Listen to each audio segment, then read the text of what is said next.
सलाम, नमस्ते, सत श्री अकाल। मैं हूं रजा और आप देख रहे हैं रजाग्राफी की सबसे खास रिपोर्ट, अंतरराष्ट्रीय प्राइम टाइम रिपोर्ट। दोस्तों, सीधी सीधी खबर बता रहा हूं, पाकिस्तान भारत के खिलाफ कुछ बड़ा कांड करने की तैयारी में है। हजरात मोहतरम, आपको बता दूं कि रिपोर्ट के मुताबिक इस बार तुर्की और चीन के हथियार ट्रांसफर करने वाले कार्गो जहाज ने 60 घंटे तक, रिपोर्ट देख लो भाई आपकी स्क्रीन पर, 60 घंटे तक हथियार उतारे हैं, ऐसा दावा किया जा रहा है। ट्रांसपोर्ट प्लेन थे भाई, जो लगातार पाकिस्तान के आसमान में चक्कर काट रहे थे। पाकिस्तान के अंदर चीन और तुर्की के विमानों ने लगातार 60 घंटों तक कोई ऑपरेशन चलाया है।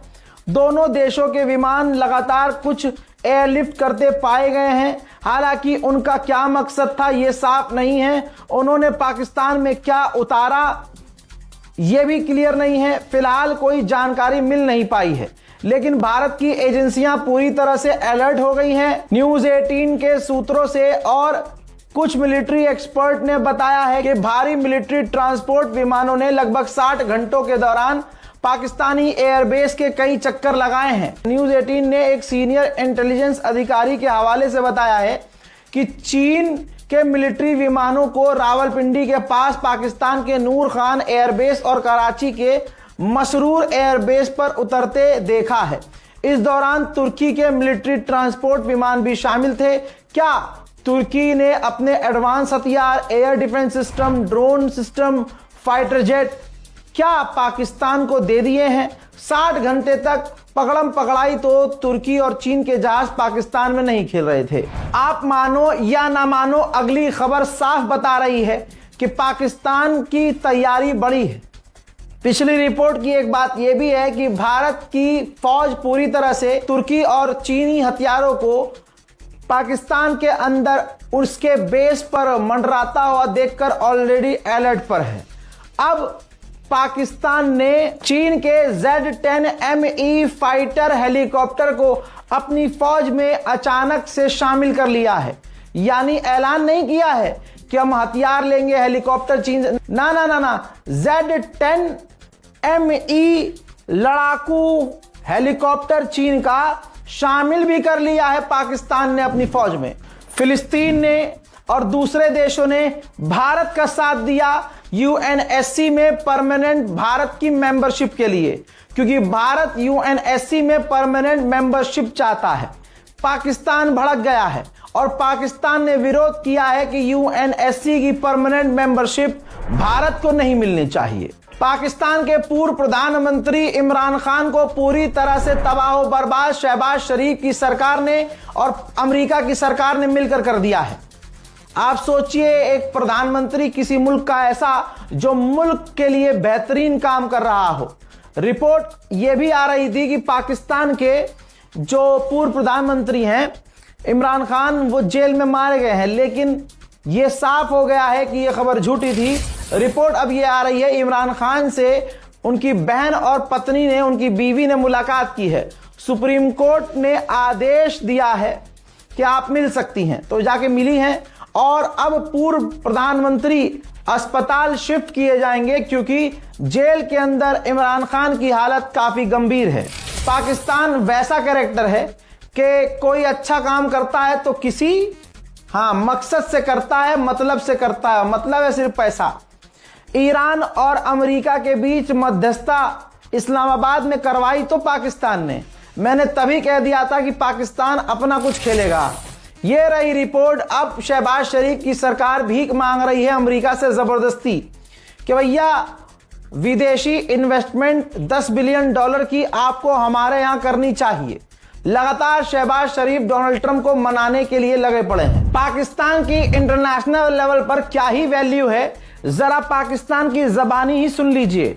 पाकिस्तान के एक मेंबर ऑफ पार्लियामेंट हैं, वो UAE में थे और ईरान और अमेरिका की जंग छिड़ गई। UAE पर भी ईरान ने शुरुआत में ही हमले कर दिए, जिसके बाद पाकिस्तानी और भारतीय जो भी विदेशी थे वो UAE में फंस गए थे, क्योंकि उनका जो फ्लाइट है सिस्टम पूरी तरह से स्टक हो चुका था, फ्लाइट नहीं चल रही थी। ऐसे में जो मेंबर ऑफ पार्लियामेंट हैं, आपकी स्क्रीन पर ये देख लीजिए उनकी तस्वीर, इन्होंने पाकिस्तान की पार्लियामेंट में बताया कि भाई हम भी पाकिस्तानी फंस गए थे।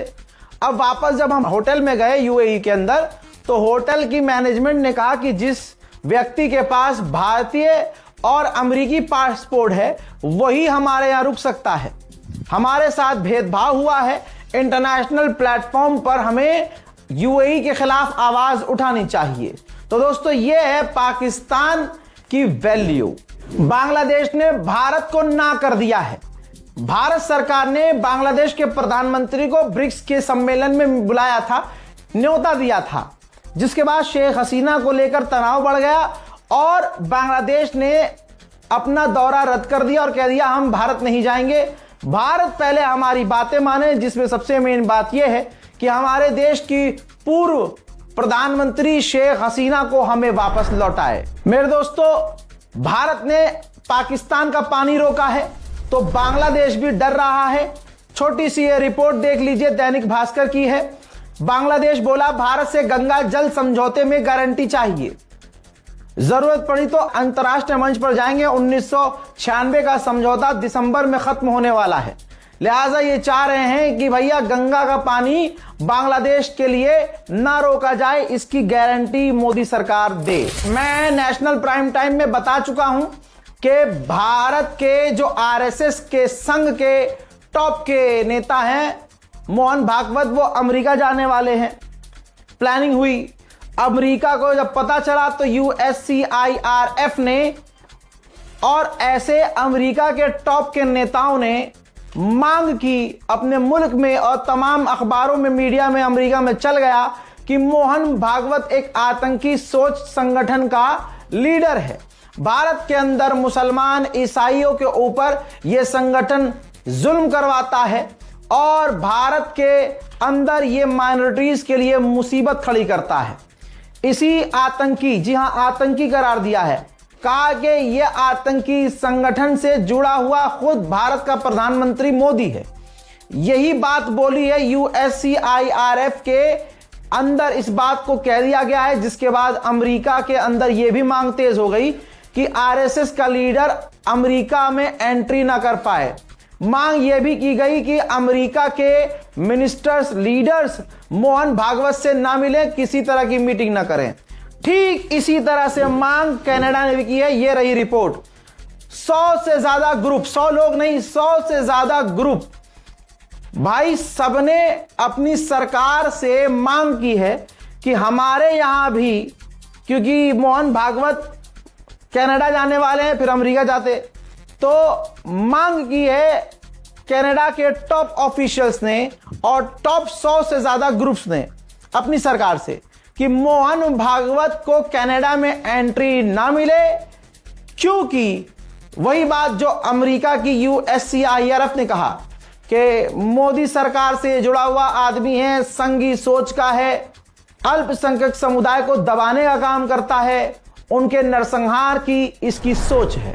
मेरे दोस्तों, चाइना के खिलाफ मोदी कुछ नहीं कर पा रहे, अमेरिका कुछ नहीं कर पा रहा, ठीक, तो चाइना के खिलाफ जापान और ऑस्ट्रेलिया ग्रुप बना रहे हैं और जापान चाहता है कि उस ग्रुप में भारत को भी ले लिया जाए। हंसना मना है। अब कौन इनको समझाए कि मोदी जी के अंदर 56 इंच वाली हिम्मत है या नहीं है। हमें खुद पता है कि जापान के इस मिलिट्री ग्रुप को मोदी जी कभी भी ज्वाइन करने की हिम्मत नहीं रखते। उधर जापान के डिफेंस मिनिस्टर इस टाइम भारत में हैं। ये रही चंद तस्वीरें मोदी जी से। भारत के रक्षा मंत्री राजनाथ सिंह जी से मुलाकात की है, एग्रीमेंट किया है हथियारों को साथ मिलकर बनाने का। किसी तरह का मिलिट्री एंटीना होता है, साथ में मिलकर बनाएंगे। डिफेंस एक्टिविटी एक दूसरे के साथ शेयर करेंगे, मिलिट्री एक्सरसाइज भी करेंगे। वहीं भारत सरकार ने चीन से कहा है कि अपनी एडवांस टेक्नोलॉजी पाकिस्तान को ट्रांसफर मत करो, पाकिस्तान बेहद करीब है नॉर्थ कोरिया के। हथियारों के मामले में पाकिस्तान नॉर्थ कोरिया को टक्कर दे सकता है। तुर्की को अमेरिका के F-35 फाइटर जेट पिछले कई सालों से चाहिए। उर्दुगान ने बहुत मेहनत की, लेकिन अमेरिका ने शर्त रखी कि आपके पास जो S-400 एयर डिफेंस सिस्टम है रशियन, उसे पहले आप तबाह करो।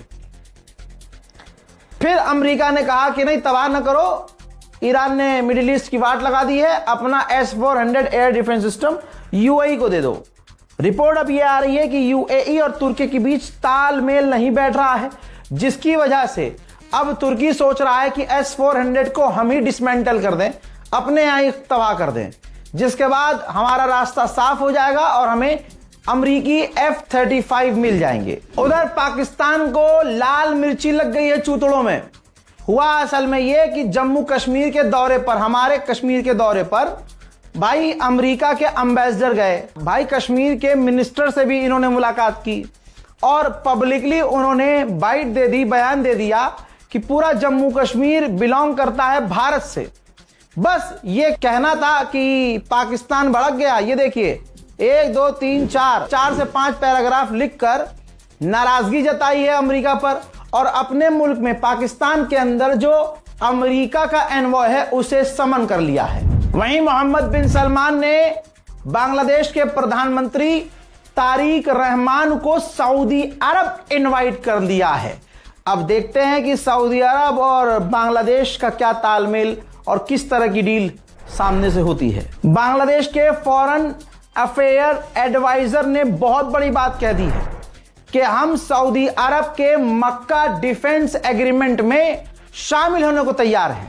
भारत के लिए लगातार खतरे की घंटी है, लेकिन गोदी मीडिया इन खबरों को आपको बताएगा नहीं, क्योंकि आप फिर 56 इंच पर सवाल खड़े करेंगे, फिर 56 इंच खिलस जाएगा, रोना शुरू कर देगा, रील बनाएगा, फिर पीछे से पुलिस भेजेगा।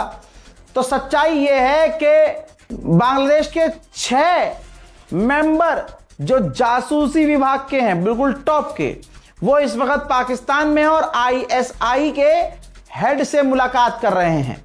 खिचड़ी दोनों के बीच क्या पक रही है, वो जो भी खिचड़ी हो हमें हजम नहीं हो सकती। लेकिन इसमें भी धुरंधर 3 के अंदर मोदी जी दिखा देंगे कि कुछ ना कुछ हमने ऐसा किया था कि दोनों दुश्मनों को एक होना पड़ा था और हमने ही एक होने दिया था। किस तरह से अपने तमाम फेलियर्स को मोदी जी ने धुरंधर 2 में कामयाबी में तब्दील कर दिया, ये तो हम देख ही चुके हैं। चाइना ने अंतरिक्ष में कमाल कर दिया है, ऐसा कमाल कि दुनिया में, इतिहास में ये कमाल सिर्फ अभी तक एलन मस्क ने किया था। दूसरा चीन बन गया है। रॉकेट चीन का अंतरिक्ष में जाता है सैटेलाइट लेकर और वहां से रॉकेट से सैटेलाइट निकलकर अपनी पोजीशन पर चली गई। फिर वो चीन का रॉकेट सही सलामत आराम से वापस चीन की धरती पर उतर आया। ऐसा सिर्फ पूरी दुनिया में अभी तक एलन मस्क कर पाया था, अब चीन ने कर दिया है। चीन की सरकार ने जापान पर बड़ा इल्जाम लगाते हुए कहा कि प्लूटोनियम भारी मात्रा में जापान के पास है, जिसका इस्तेमाल करके जापान 5500 से ज्यादा परमाणु हथियार बना सकता है। इसके बाद, इस बयान के बाद इलाके में तनाव पैदा हो गया है। चाइना ने अपने करीब इंटरनेशनल वाटर में, मैप दिखा देता हूं आपको, ये देखिए, आर्टिफिशियल आइलैंड बना दिया है, जिस आइलैंड पर रनवे है, मिलिट्री एक्सपेंड कर सकता है और तो और साउथ चाइना सी के अंदर ये अपनी मौजूदगी, बड़ा जमीन बना रहा है, समझिए, पानी के अंदर जमीन बनाकर अपने देश को एक्सपेंड कर रहा है। अमेरिका की ही रिपोर्ट खुली है भाई, और इस रिपोर्ट से पता यह चला है कि वेनेजुएला अपने किडनैप किए गए राष्ट्रपति मदुरो और उनकी पत्नी को रिहा करवाने के लिए कुछ नहीं कर रहा है। यह है वेनेजुएला की धोखेबाज सरकार। भाई एक कंट्री है सेंट्रल अफ्रीकन रिपब्लिक, ये मैप है, ठीक है, बहुत छोटा सा मुल्क है, अफ्रीकन मुल्क है। अब ये तस्वीर देखिए, ये गोल्ड माइन है, सोने की खदान, जहां पर काम चल रहा था, वो पूरी खदान खिसक गई, यानी समझ लीजिए पूरी कोलैप्स हो गई, जिसके अंदर 150 लगभग लोग दबकर मारे गए हैं। साउथ कोरिया से डोनाल्ड ट्रंप चिढ़ गया। 27 अगस्त तक इनके बीच मिलिट्री एक्सरसाइज होनी थी, जो कि चल ही रही थी, शुरू ही हुई थी, कि डोनाल्ड ट्रंप चिढ़कर बोला कि भाई हमने साउथ कोरिया से कहा हमारी मदद करो ईरान के खिलाफ, तो साउथ कोरिया ने मना कर दिया। और हम इतना पैसा खर्च करते हैं इनके चक्कर में, नॉर्थ कोरिया से हम पंगा ले रहे हैं। ये जैसे ही भाषण दिया उसी दिन अमेरिका ने साउथ कोरिया के साथ अपनी मिलिट्री एक्सरसाइज रोक दी। ये एक्सरसाइज 27 अगस्त तक होनी थी। आज अमेरिका की फौज ने जापान के साथ तुरंत उसी बयान के बाद तमाम मिलिट्री एक्सरसाइज को रद्द कर दिया। हजरात मोहतरम, गुलाबी सुअर जिससे लड़ नहीं पाता उसका दोस्त बन जाता है। औरतों जैसा मिजाज है, औरत फिर भी नहीं, सम्मानजनक भाई है, रणवीर रह जाएंगे मुन्नम। तो भाई होता ये है कि गुलाबी सुअर जब देखता है कि ये आदमी मेरा साथ नहीं दे रहा है तो वो उसके दुश्मन के साथ हो जाता है। सेम वही हरामियों वाला काम इसका है। ये देखिए, अपने इस बयान में उसने कहा है कि नॉर्थ कोरिया के किम जोंग उन को मैं पर्सनली जानता हूं, वो मेरे बहुत अच्छे दोस्त हैं। जो बेवकूफ दूसरे देशों के राष्ट्रपति हैं मेरी उनसे भी बनती मेरी सबसे है। और नॉर्थ कोरिया के पास 50 से ज्यादा मोस्ट पावरफुल न्यूक्लियर वेपन है। इस पर साउथ कोरिया बोला अभी भी कम बताए हैं, 52-53 नहीं, 100 से ज्यादा नॉर्थ कोरिया के पास पावरफुल न्यूक्लियर हेड हैं। जैसा मैंने कहा कि भाई साहब हरामी मिजाज है, इसने बात नहीं मानी तो इसके पाले में चले गए। अब इसने अपने दूसरे बयान में पूरी मीडिया के सामने, अपने मिनिस्टर के सामने कहा कि मुझे काफी बुरा लगा और अच्छा नहीं लगा कि जिस तरह से सामने से यानी नॉर्थ कोरिया हमसे अच्छा बर्ताव करता है, हम उसी के खिलाफ उसके दुश्मन के साथ इतनी घातक और खतरनाक मिलिट्री एक्सरसाइज कर रहे हैं। मुझे यह बात अच्छी नहीं लगी। हजरात, अब दोस्तों साउथ कोरिया से किलसा हुआ है ट्रंप। ये वही वाली बात है, ईरान के खिलाफ साउथ कोरिया ने अमेरिका की मदद करने से इनकार कर दिया तो पाला पलट लिया भाई इसने। अब नॉर्थ कोरिया की साइड हो गया और कहने लगा साउथ कोरिया ने हमारी ईरान के खिलाफ मदद नहीं की, रोने लगा। अब मैं चैलेंज कर रहा हूं, नॉर्थ कोरिया बहुत अच्छा लग रहा है ना, तो गुलाबी सुअर अगर तूने किसी औरत का दूध पिया है, अपनी मां का दूध पिया है, किसी तो नहीं किसी में तो वो आयरलैंड पे तो इसने क्या क्या किया है। बहरहाल भाई, अगर अम्मा का दूध पिया है तो एक बार यही बात नॉर्थ कोरिया को बोल के दिखा। बहुत अच्छा है ना तेरा किम जोंग उन, तो उससे कह के दिखा कि ईरान के खिलाफ हमारी मदद करे। साउथ कोरिया ने तो सिर्फ ना बोला था तुझे, नॉर्थ कोरिया इतना लंबा भाषण दे देगा। ईरान के खिलाफ न रशिया है, न चीन है, न नॉर्थ कोरिया है। यहां तक कि पत्रकारों ने इससे पूछा गुलाबी सुअर से कि क्या आप किम जोंग उन से मैसेज एक्सचेंज कर रहे हो, बात कर रहे हो? तो गुलाबी सुअर ने कहा कि मैं आपको यह बता नहीं सकता। अब देखिए, नॉर्थ कोरिया की तरफ से भी, वहां की सरकार की तरफ से भी स्टेटमेंट आया है कि डोनाल्ड ट्रंप और किम जोंग उन के रिश्ते काफी अच्छे हैं। उनमें कब बात होती है, कितनी बात होती है नहीं बता सकते, पता नहीं है। और अमेरिका ने और साउथ कोरिया ने जो अपनी मिलिट्री एक्सरसाइज रोकी है, हमें इस पर कोई कमेंट नहीं करना। अब देखिए नॉर्थ कोरिया का खेल। जब अमेरिका ने, ट्रंप ने साउथ कोरिया के साथ मिलिट्री एक्सरसाइज रोक दी, ट्रंप के साथ मीठी मीठी बातें सामने आने लगी नॉर्थ कोरिया की। उधर नॉर्थ कोरिया ने समुद्र में 10 बैलिस्टिक मिसाइल दाग कर टेस्ट कर ली। कर लो बात। यहां तक कि चढ़ाने के लिए साउथ कोरिया के खिलाफ नॉर्थ कोरिया ने बयान दिया कि साउथ कोरिया सिर्फ अमेरिका का नौकर है और कुछ नहीं है। हजरात, अंतरराष्ट्रीय प्राइम टाइम रिपोर्ट में आज और अभी के लिए इतना ही। चैनल को सब्सक्राइब कीजिएगा। मोस्ट इंपॉर्टेंट वीडियोस वैसे तो हम काम की वीडियो बनाते हैं, लेकिन दोस्तों ये अंतरराष्ट्रीय प्राइम टाइम रिपोर्ट है। एक वीडियो के अंदर दुनिया की तमाम खबरें जरूर देखिए। सब्सक्राइब कीजिए, अपनी राय कमेंट में लिखिए। जय हिंद, वस्सलाम।